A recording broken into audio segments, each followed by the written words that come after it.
Des surprises, il y en a assurément dans The Voice Kids. Malgré leur très jeunes âges, les candidats réussissent à faire vibrer les 4 coachs et même à les bouleverser. Ce fut par exemple le cas de Julien Doré, obligé d'interrompre le tournage, ou encore de Kenji Girac, ému aux larmes. Samedi 27 août, lors de la diffusion du 2e numéro consacré aux auditions à l'aveugle, Naël a particulièrement retenu l'attention. Autant celle des coachs, qui se sont tout retournés après sa prestation des bourgeois de Jacques Brel, que des internautes. Malheureusement, le petit garçon de 10 ans n'a pas reçu que des compliments.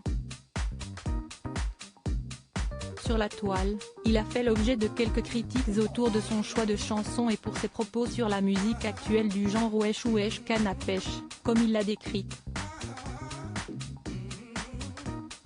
Sa manière de parler, très adulte, lui a par ailleurs valu d'être moqué. Face à l'engouement qu'il a suscité, ses parents Julie et Aziz ont pris la parole pour Télé Loisirs pour confier qu'il n'était pas un enfant lambda.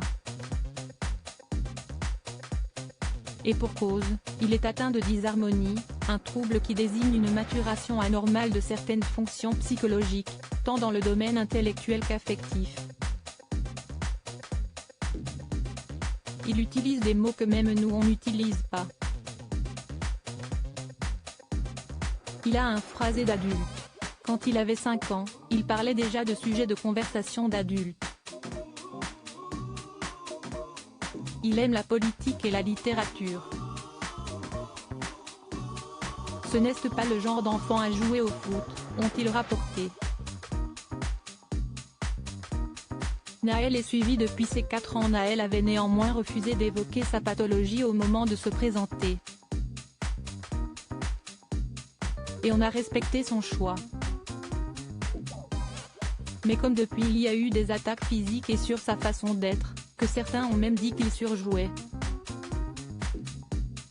On a voulu rétablir quelques éléments pour apporter une explication sur ce qu'il a pu dégager lors de son passage, a justifié Julie, expliquant que son fils était suivi depuis ses 4 ans par des pédopsychiatres, des psychologues et des psychométriciens. Il est aussi suivi par une avenue, auxiliaire de vie scolaire, à l'école.